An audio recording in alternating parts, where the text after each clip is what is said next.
Today looking at 37, and I will encourage you, don't look at the little margins up here to tell you what it is. This one says, blessings to the righteous. Well, that's somebody else's conclusion. If you're going to be an evidentiary Christian, you see what the text says. Also, be careful using this stuff on the middle and at the bottom, because some of that will sway you away from what the evidence on the page is telling you. And so be very careful with that, because you'll start drawing conclusions based on somebody else's conclusions. And you don't know how they came to that conclusion. But the idea is still sound. You're following somebody else's path, and you want to look at your own path. There seems to be this fear that if we're not all on the same page theologically, we'll wander off into the desert, just little groups here and there. But I'm thinking that it's the theologians that have got us sitting with a different church on every corner. People that are evidentiary Christians will see the same thing on the page, just like detectives looking at one crime scene without touching it, just going over the grid. And you have to debate, and you have to push your argument. If you think the shoe print belongs to the victim, or if you think the shoe print belongs to the perpetrator, or if you think the shoe print belongs to a passerby, you have to make an argument for that as opposed to just accepting it. So what we have is, please look at the inside. I like to go with the first few sentences of the Psalm, because the Psalms do that. It usually begins with what he's going to be talking about. In this one, it's fret not thyself because of evildoers. Great, you're telling me now what we're going to be talking about. For they will soon be cut down like the grass, and wither as the green herb. Trust in the Lord and do good, so you might dwell in the land. I love this next part. He says, delight yourselves in the Lord, and he will give you the desires of your heart. Commit your ways to the Lord, and he will bring it to pass, and bring forth thy righteousness to the light, and the judgment as the noonday. Rest in the Lord and wait patiently. So you can see that as delight in the Lord, commit in the Lord, rest in the Lord. So he's giving an idea of how these are the components of not worrying. These are the components of not getting all built up into a lather about something. Cease from anger and forsake wrath. Fret not thyself in any wise to do evil, for evildoers will be cut off, but those that wait upon the Lord, they shall inherit the earth. Even Jesus was referenced this, we said the meek shall inherit the earth. He goes to go over this. Even in 11 he says, but the meek shall inherit the earth. Jesus talked about this. And shall delight themselves in the abundance of peace. See, peace is important. And meek live at peace. Live at peace with their neighbors, live at peace with themselves. The wicked plot against the just and gnash at him with his teeth. But the Lord laughs at him, for he sees that his day is coming. Remember when in Psalms 2 where it says the Lord laughs. Here the Lord's laughing because he knows that this evil man's evil day is coming. Their swords shall end up in their own heart, and their bow shall be broken. A little with a righteous man is better than riches with the wicked. The arms of the wicked shall be broken, but the Lord upholds the righteous. The Lord knows the day of the upright, and their inheritance shall be forever. Very strong words of encouragement, not to get wrapped up in the situations of this life, not to get wrapped up in all the politics and things, but trusting in the Lord, delighting yourself, committing yourself to him, and he will take care of you. So we have this. The wicked borroweth and payeth not again, but the righteous showeth mercy and giveth. So righteous people are givers. The steps of the good man are ordered by God, and he delights in his ways. But God has established a way for us to walk, and when we choose to walk in that way, it gives him delight. Just like when you're a father, if you see your sons and daughters making strong choices, it's a delightful thing. When you see them making foolish choices, it's a hurtful thing. And I love what he says here in 25, I've been young and now I'm old. So you get the idea that this is one that he wrote much later in life. And I have not seen the righteous forsaken, nor his seed begging bread. That's an interesting one to lie upon, because we haven't seen that the righteous forsaken or begging bread. He is ever merciful and lendeth, and his seed is blessed. Depart from evil and do good. The Lord loveth judgment. I'm kind of hitting the tops of these, because it would just go into it how it goes again and again of how not to worry, but there are active things you can do instead of passively waiting for God to move, passively waiting for things to come your way. There's an active point to where you can be participating in this. Mark the perfect man and behold the upright, for the end of man is peace. But transgressors shall be destroyed together, the end of the wicked shall be cut off. But the salvation of the righteous of the Lord, he is the strength in time of trouble. All of this is telling us that he has strength for time of trouble. And again, no other God comes to your rescue like Yahweh, like Jesus. The others sit there, whatever's happening to you, well, you just worship them and jump through your hoops, and see if things work out. Maybe they will, maybe they won't. Maybe he'll be happy with you, maybe he won't. Most gods and all the other religions are fairly capricious and unknowable. This one is knowable, and he is trustworthy. And the Lord shall help them, deliver them. He shall deliver them from the wicked and save them because they trust in him. If you want to know how he will save you, because you trust in him. It's a choice to trust. We're looking at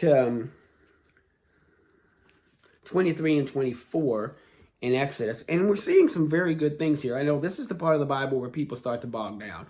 They will roar through the 10 plagues, and then they'll go through the 10 commandments. Then they start slowing down the laws, hear about how you should deal with one another, laws with how masters deal with servants and property rights. It's like all of a sudden we're starting to bog down. But there's some very important things in here that we need to see.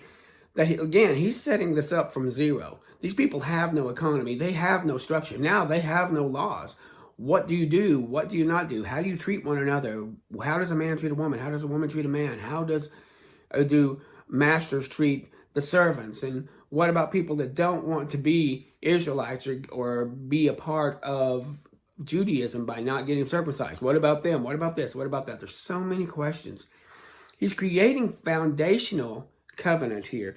And we're going to see in 24 a covenant confirmed. What happens here is God is creating this covenant.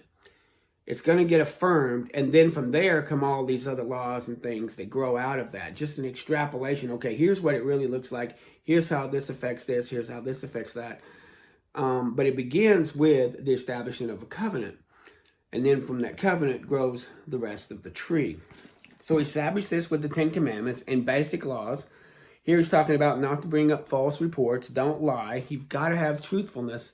You got to have truthfulness in your economy. You've got to have truthfulness in your courts. You have to have truthfulness in your relationships. There's no way to progress. There's no way to grow. There's no way to have a stable economy without truthfulness. Don't follow the multitude, says, neither shall you countenance a poor man in his cause. So the idea of putting a poor man around, only listening to the rich, not giving the poor a say, not looking out for the poor, ignoring the poor. Many times in these foreign lands, the poor are just ignored. They're just gone. They're dead. They're not even dealt with. Here we're supposed to take care of the poor and the needy, not through socialism, not through just giving them free stuff, unless it's to help them up, but to make them a part of a structured economy. Get them into a household where they can be safe. Get them into a household where they can find purpose. Get them into the household where they can be a part of what's going on and create a life within that household. We are said to be in the household of God. He has he's opened up this household that anybody who wants to be in it can come in. But there are requirements. He is God. The laws that we have as Christians are not to get into, but it's because we're in there. We should be so thankful and joyful that we are in his household, that, whatever laws he gives us, whatever structure he has, we're with it. We love him and we want to do what he says. We're not here to just get saved and do what we want. We're here to get saved and in thankfulness and in honor serve him. So we're going through this do not wrestle judgment of thy poor in their cause. Keep thee far from a false matter, and the innocent and the righteous slay not. So here they are, many people lying so they can slay, they can take from the innocent. They're not watching out for the poor. Don't oppress the stranger, for you know the heart of a stranger, seeing as you were strangers in Egypt. You understand what it's like to be put down and ignored and stepped away because you were strangers in Egypt. He talks about giving them this day off a week. Work for 6 days, take a day off.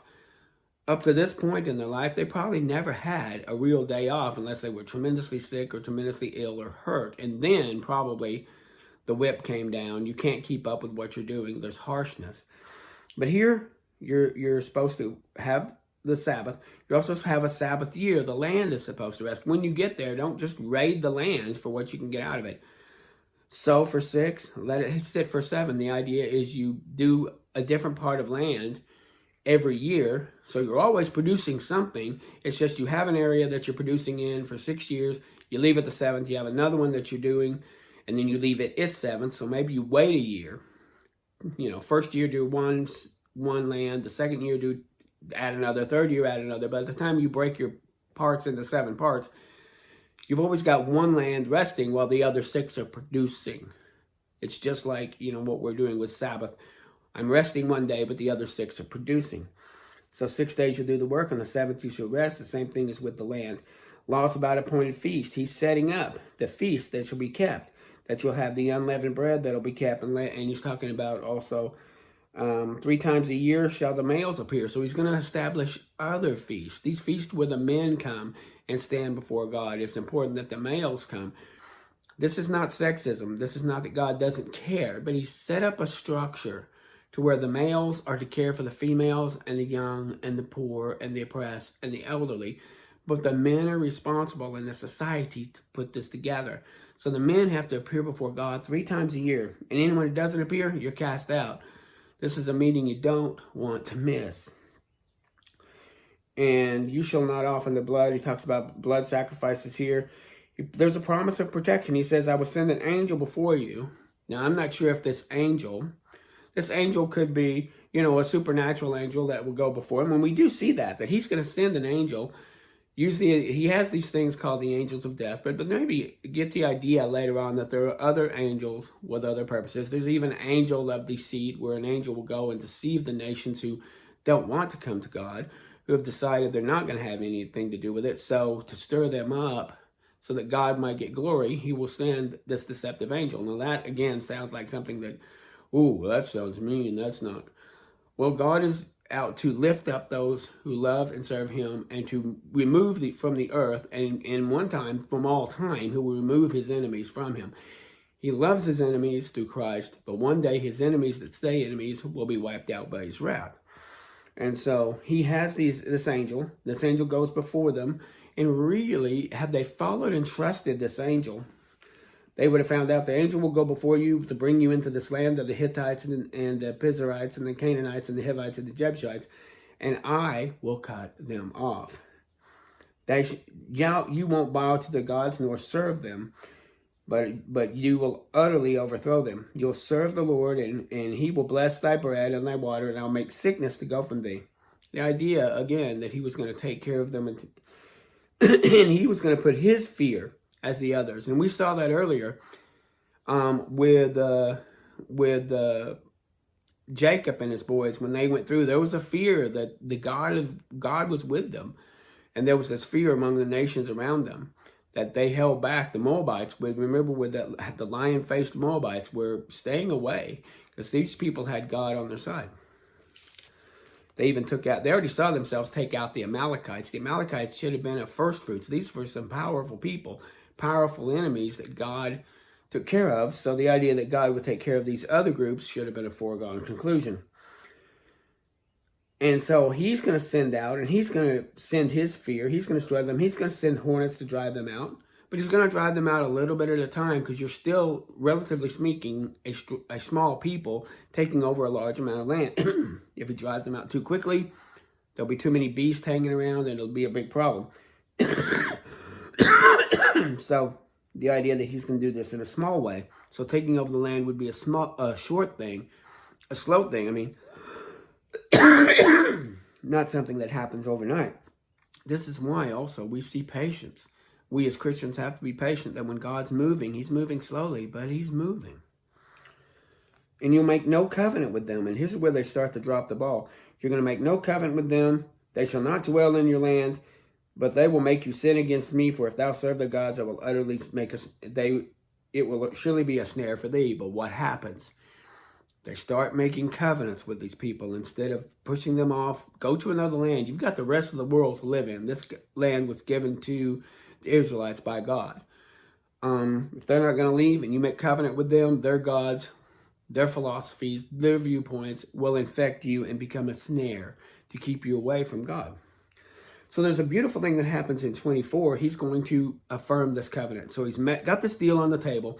The people have said, we want it. You tell us what the deal is. We'll sign.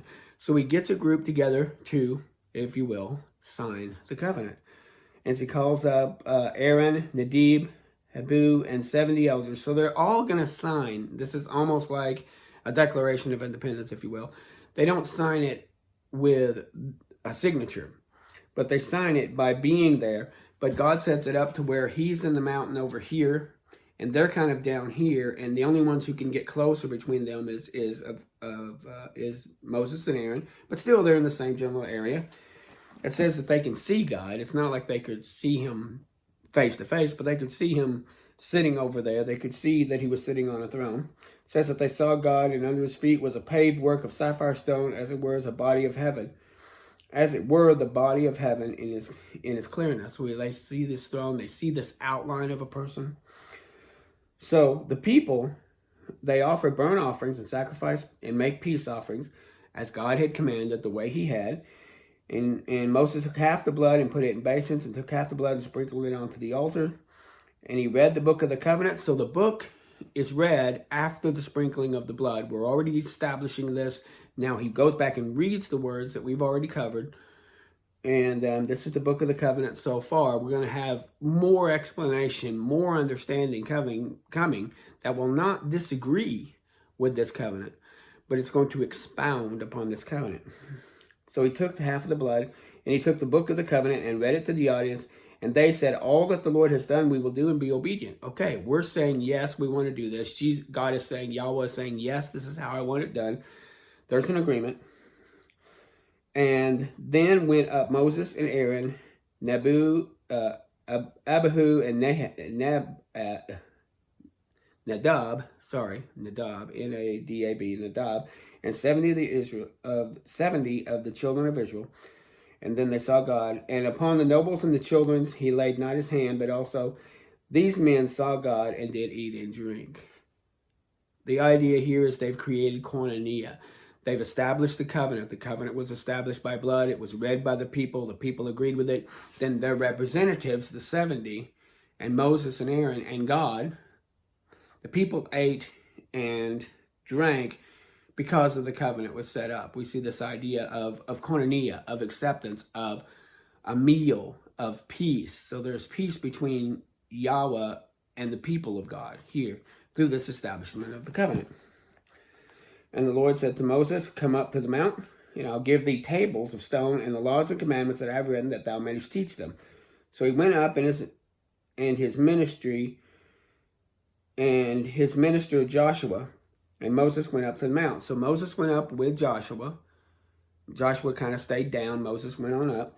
And it says his minister. The idea there is his minister is also the idea who takes care of him and who is his man, his liaison to the people. And the elders stayed back, and Moses went up and into the mount, and a cloud covered the mount. So he goes back up to where God is. A cloud covers them. Now they're in this back room, or they're in the boardroom is what I was going to say. And the people are out here. Okay, we've established this covenant. Now they're going to go in and flesh out the details. And he goes up in the covenant, and the glory of the Lord was on Mount Sinai for 6 days. And the seventh day, he called Moses out of the midst of the cloud. So the cloud was there for 6 days, showing that God was there. On the seventh day, he called him up, and the side of the Lord was like a devouring fire at the top of the mountains. It looked like the mountain was on fire, how bright it was. And the people could see this from miles away. Moses went up into the midst of the cloud and into the mount, and Moses was there 40 days and 40 nights. So the people are down waiting. They've established the covenant. Now he's going to be up there supernaturally for 40 days and 40 nights. God's, of course, taking care of him. This is a time of testing and patience for the people, but it's also a time of establishing. All the people have to do now is just wait patiently for Moses to come back down. Just wait patiently. And we see, after we go through, we're going to go through about 7 chapters where there's an establishment. We've already established the covenant. Now we're going to look at the nuts and bolts of how I want this done, how I want worship to look like, what I want this to look like. This is Yahweh talking. How he wants to. We're going to go into the tabernacle and the table and the different things, the priestly garments and all this stuff. And then he's going to come down in 32, and then we're going to see the golden calf. So, but it's very important that we not just glean over 25 through 31 and just go, well, this technical stuff is boring. This technical stuff is kind of exciting to see that how God is establishing something and his care for it, and how it's important to who he is and how distinct he is. So we're going to see the distinctiveness of God seen in the next 6 to 7 chapters, and then we'll keep moving with the story. On through the Pentateuch, there's going to be places to where it's going good, it's going fine as a narrative, then you're going to get bogged down with some details. The details are there for a reason. The details are important, and we need to see what they are from an evidentiary point of view. Thank you.